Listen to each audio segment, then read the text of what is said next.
तो hello friends, स्वागत है आपका मेरे चैनल कैरा सेक्शन में। और आप देख रहे हैं इस चैनल को ध्यानपूर्वक पढ़ते रहे और समझते रहे। तो आज देखिए मैं बात करने वाला हूँ केंद्रिका के बारे में। जो केंद्रिका के अंदर यानी केंद्रक के अंदर यानी कि केंद्रिका के बारे में देखिए। केंद्रिका के बारे में तो सबसे पहले इससे पहले मैंने देखा कि जैसे कि इससे पहले कल बात की है कोशिका के अंदर यानी कि केंद्र के अंदर पार्ट्स के में बात किए थे। अलग अलग केंद्रिका के क्रोमेटिन जालिका के अलग अलग पार्ट्स की बात की थी। जैसे कि देखिए कोशिका के देखे थे, सॉरी कोशिका के अंदर केंद्र था, केंद्र को देखे थे। इसमें भी अलग अलग पार्ट्स था कि कोशिका झिल्ली देखे थे। ये जो 20 तरह गांठ जैसा तरफ था, इसे केंद्रिका कहे थे। और इसमें जो धागा जैसा रचना हुआ था जो क्रोमेटिन जालिका कहते हैं, जो कि इस तरह यहाँ फिगर पा रहा हुआ है। देखिए हम आज बात करने वाले न्यूक्लियस यानी कि केंद्रिका के बारे में। केंद्रिका क्या है तो इसे समझने का प्रयास करेंगे। तो देखिए यूकेरियोटिक, ये बोलेंगे यूकेरियोटिक, ये क्या है यूकेरियोटिक? ये तो जैसे कि लगता है वर्ड सुने ना। तो देखिए हम जस्ट इसके बाद करें आज ये टॉपिक में हम खत्म कर देंगे यूकेरियोटिक के बारे में, ठीक है। शायद ये छठा वीडियो होगा या शायद ये सातवां वीडियो होगा, सॉरी ये सातवां वीडियो होगा, ठीक है। यूकेरियोटिक कोशिका में केंद्रक के मध्य एक गाढ़ा गोल दानेदार संरचना पाई जाती है। इसका मुख्य काम राइबोसोम का ये देखिए जो केंद्रिका से तो राइबोसोम निकलता था, जो कि निकलने के बाद जैसे कि इससे निकला, ठीक है, इससे राइबोसोम निकलता था यानी कि केंद्रिका से जैसे निकलता था कि केंद्रिका के बगल में देखे थे आप, जो कि बगल में जो झिल्ली था, झिल्ली के जस्ट बीच में छेद देखे थे, केंद्रक छिद्र, उसी की सहायता से निकलता था। और उसी की सहायता से निकलते ही अंतःपर्दकी जालिका उसके बगल में जो जस्ट अपोजिट वहीं पे था बगल में। और वहीं पे जाके जो खुदरी अंतःपर्दकी जालिका था उसमें जाके चिपक जाता था। उसमें भी प्रोटीन का संश्लेषण होता था। और उसका एक जो और भी था चिकनी अंतःपर्दकी जालिका, उसमें भी प्रोटीन का संश्लेषण होता था क्योंकि वो दोनों तो जुड़ा ही था। इसके बारे में हम चर्चा की थी। तो यही हम बात करने वाले कि क्रोमेटिन यानी कि इसके बारे में हम बात करेंगे कि केंद्रिका के बारे में। तो देखिए अब आता है क्रोमेटिन जालिका। यही बोल रहा है कि ये मुख्य रूप से राइबोसोम का संश्लेषण करता है। तो देखिए क्रोमेटिन जालिका यानी कि क्रोमेटिन फाइबर ये क्रोमेटिन के मध्य केंद्रक के मध्य केंद्र के बीच में धागे जैसा संरचना पाई जाती है, जिसे क्रोमेटिन जालिका कहते हैं। यानी यही बोल रहा है जो कि केंद्रक के बीच में कोशिका के मध्य केंद्रक के मध्य में जो केंद्रिका होता है, केंद्रिका के मध्य में एक ठो संरचना पाई जाती है जो जिसे क्रोमेटिन जालिका कहते हैं। संरचना मतलब ये धागे जैसा संरचना दिख रहा है, इसे क्या कहता है तो क्रोमेटिन जालिका। यही है क्या गुणसूत्र का निर्माण करता है क्रोमोसोम का, ठीक है। फिर अभी हम आगे बढ़ रहे हैं, इसके बारे में बताएंगे तुरंत। यही इसके बाद क्या करता है, यह डीएनए और प्रोटीन का बनाता है। ये जो क्रोमेटिन जालिका आपको दिख रहा है, यही आपको जो क्रोमेटिन जालिका दिख रहा है, ये क्या डीएनए एवं प्रोटीन का बना होता है। अगर आपसे पूछ दे कि क्रोमेटिन जालिका जो बनी होती है वो क्या चीज से बनी होती है, तो आप बताइएगा तो डीएनए एवं प्रोटीन का बना होता है। तो डीएनए एवं प्रोटीन का बना होता है, ठीक है। डीएनए क्या अगर पूछते, एक सवाल और अगर पूछ दे कि अनुवांशिक पदार्थ क्या है, अनुवांशिक पदार्थ किसे कहते हैं, तो डीएनए के कहते हैं अनुवांशिक पदार्थ डीएनए कहते हैं। तो जैसे कि अगर ये पूछ दे कि जो डीएनए होता है किस चीज से मिलकर बना है, तो ये जीन से मिलकर, छोटी छोटी जो इकाई जीन होती है इससे मिलकर को डीएनए बना होता है, ठीक है। और आगे बात करते हैं तो अनुवांशिक इकाई, अगर पूछ अनुवांशिक इकाई तो हम जीन को कहते हैं अनुवांशिक इकाई के बारे में। जैसे कि सबसे पहले हमारे माता पिता का गुण हमें आता है, हमारा गुण हमारे बच्चों में, उनका गुण उनके बच्चों में उनका गुण, इस तरह तो बहुत सारा चलता रहेगा, समझ गए। तो यही होता है जो गुण होता है वो डीएनए में होता है, यानी कि डीएनए उसको जो लाने का कार्य करता है, जो वाहक होता है, जो यानी कि हमारा जो डीएनए हमारे बच्चों में लाएगा, ठीक है, वो लाने का जो कार्य करता है, जो वाहक जो पहुंचाने का काम करता है, तो वो जीन करता है। अगर आपसे पूछ दे कि जो डीएनए का जो वाहक होता है यानी पहुंचाने का जो कार्य करता है, तो कौन होता है, तो वो डीएनए होता है। अगर पूछ दे कौन, तो डीएनए होता है। कि वाहक कौन होता है डीएनए का, डीएनए का वाहक यानी पहुंचाने का कार्य कौन करता है, तो जीन करता है। अनुवांशिक पदार्थ कौन है, अनुवांशिक पदार्थ का बात करें तो डीएनए है, ठीक है। और क्रियात्मक इकाई अगर बात करें, डीएनए का क्रियात्मक इकाई छोटी क्या है, तो जीन है। जीन से ही डीएनए मिलकर बना है। और अनुवांशिक इकाई यानी कि अनुवांशिक इकाई का बात करें, इकाई यानी छोटी तो जीन है, ये पेतुत गुणों पर वाहक है यानी कि पेतुत लक्षण जिस तरह पितृवांशिक व्यवस्था चलते रहता है, इस तरह बताए थे जो कि पिता का गुण हम है गुण, इस तरह हम बता रहे थे। ठीक है, चलिए इतना तो आपको क्लियर हो गया होगा।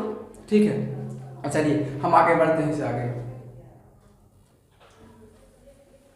तो आगे देखिए गुणसूत्र के बारे में देखते हैं कि गुणसूत्र यानी कि क्रोमोसोम क्या है। देखिए आज हम बात करें फिगर की, देखिए यही है गुणसूत्र यानी कि क्रोमोसोम। आप शायद आठवां में पढ़े होंगे या सातवां में कुछ रिलेटेड दिया होगा कि जब x मिलता है तब लड़की बनती है, जब XY मिलता है तो लड़का बनता है। इसके बारे में तो आप जानते होंगे। तो देखिए ये दोनों है ना, यानी कि ये दोनों जो ऊपर वाला भाग है, जो शीर्ष यानी कि ऊपर वाला भाग देख रहे हैं, ये दोनों जो शीर्ष का भाग देख रहे हैं क्रोमोसोम का, तो ये जैसा रचना दिख रहा है आपको, जो ऊपर वाला भाग है इसे क्या कहते हैं, तो टोनोप्लास्ट कहते हैं। जो ऊपर का भाग दिख रहा है ऊपर का, इसे क्या कहते हैं, तो टोनोप्लास्ट कहते हैं, टोनोप्लास्ट ऊपर का। और जो इस तरह यानी कि जो दीवार जैसा यानी कि बगल में दिख रहा है, जैसे कोशिका में देखे थे कोशिका झिल्ली, कोशिका भित्ति में देखे थे कोशिका भित्ति, अंदर पड़े जालिका में अलग अलग झिल्ली दिख रहे थे। तो इसमें भी होता है, जो इसमें पतली लेयर होती है जिसे क्या कहते हैं, तो कहते हैं पेलिकल, जिसे क्या कहते हैं, तो पेलिकल। इसमें जो दिख रहा है आपको ये टेढ़ी-मेढ़ी जैसा रचना दिख रहा है, तो यही है क्रोमेटिन फाइबर यानी क्रोमेटिन जालिका। ठीक है, यही तो इस तरह रचना दिख रहा है। ठीक है, ये डीएनए एवं हिस्टोन प्रोटीन का बना होता है, एचपी लिए शॉर्ट फॉर्म हिस्टोन प्रोटीन का बनाते हैं। यानी डीएनए जो क्रोमेटिन फाइबर क्रोमेटिन जालिका जो दिख रहा है इसको आपको बीच में इस तरह ये डीएनए एवं हिस्टोन प्रोटीन का बना होता है। ठीक है, और ये जो आपको ये दिख रहा है, ये जो बीच में बाजू जैसा इस पीछे में दिख रहा है, इसे हम कहते हैं आर्म यानी कि बाजू यानी हाथ जैसा दिख रहा है, आर्म यानी कि बाजू है। ठीक है, और देखिए इसका खोज का अगर बात करें तो देखिए दियोदर बहुबड़ी साहब, एक और थे एम.एस. जो कि M.S. सुनतन, दोनों ने मिलकर यानी कि इसके बारे में काफ़ी कुछ जानकारी दिए थे। तो 1902 में इसीलिए इसका नाम आया 1902 में, यानी क्रोमोसोम के बारे में काफ़ी बताया। तो इन्होंने इसके बारे में खोज कर देखिए कितना अच्छा नाम है, दियोदर बहुबड़ी M.S. सुनतन, दियोदर बहुबड़ी M.S. सुनतन। ठीक है, ये क्या लिखा है कि केंद्रक में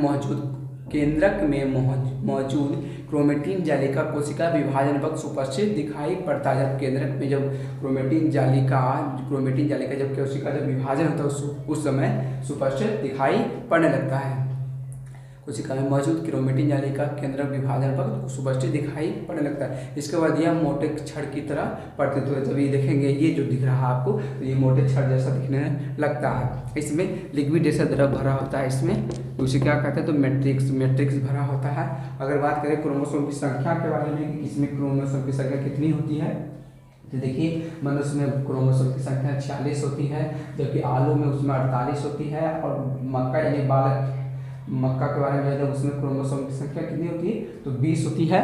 ठीक है, मक्का का 20 में होती है। और टमाटर की बात करें तो उसमें 24 होती है। तो देखिए क्रोमोसोम की संख्या के बारे में जान गए हैं। और देखिए इतना तक, तो अगर चाहे आप स्क्रीनशॉट चाहें तो ले सकते हैं। तो देखिए स्क्रीनशॉट ले होंगे आप। देखिए ये बीच वाला जो भाग है आपको दिख रहा है, जो जोगंडा है इनके बीच में जुड़ने का, ये सेंट्रोमेयर इसे कहते हैं,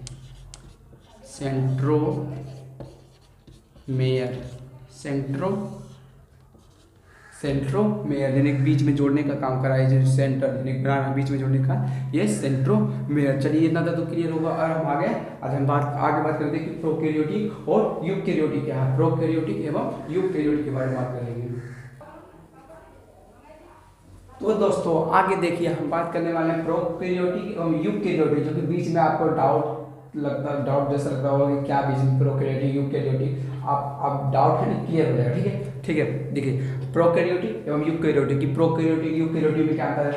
तो देखिए प्रोकैरियोटिक में होता है झिल्ली रहित, यानी झिल्ली रहित, इसमें झिल्ली नहीं होता। प्रोकैरियोटिक की अगर बात करें प्रोकैरियोटिक में इसमें झिल्ली नहीं होता। जैसे कि बात करें, जैसे इसमें बीच में केंद्रक है ना, केंद्रक नहीं, ये कोशिका। ठीक है, ये बीच में जो केंद्रक है ना, केंद्रक के अंदर यानी कि कुछ झिल्ली नहीं होता, यानी कि बीच में जितना भी पार्ट सबसे सब ऐसे बिखरा उखरा रहता है, इसमें कोई केंद्रक कड़ा नहीं होता, इसीलिए इसमें झिल्ली रहित होता है। इसमें यानी कि कोई अगर बात करें इसमें झिल्ली रहित होता है। प्रोकैरियोटिक के अंतर्गत झिल्ली इसमें नहीं होता। जैसे कि अब बात करें, अगर कोई जैसे कि बैलून ले लेते हैं, बैलून में अगर पानी भर लेते हैं, बैलून में पानी भरने के बाद अगर उसमें उसी में अगर हम कोई बैलून अगर छोटा सा वो पानी में गिरा दे तो उसमें पता चल सकता है कि हाँ इसमें कोई बैलून है। अगर उसमें पानी है अगर उसमें डाल दे तो क्या उसमें पता चलेगा? बिल्कुल। इसीलिए झिल्ली डिराइट होती है कि इसमें झिल्ली प्रोकैरियोटिक में नहीं होता है भाई, इसके जस्ट उल्टा यूकेरियोटिक में इसमें झिल्ली होती है। ठीक है, देखिए इसका अंतर का बात करते हैं कि क्या इसमें अंतर है। देखिए यह अर्ध कोशिका, इसका आकार छोटा यानी कि 1 माइक्रोमीटर से 10 माइक्रोमीटर तक हो सकता है। जबकि बात करें यूकेरियोटिक में तो यह विकसित होता है, काफ़ी विकसित होता है। तो यह आकार में 10 माइक्रोमीटर से 100 माइक्रोमीटर तक हो जाए, 150 माइक्रोमीटर से यानी कि 20 माइक्रोमीटर से 200 माइक्रोमीटर तक भी हो सकता है। समझे? इस तरह विकसित ये यूकेरियोटिक कोशिका होता है। यानी कि पेड़ पौधा में हमारे यानी कि उसको भी ले लेते हैं।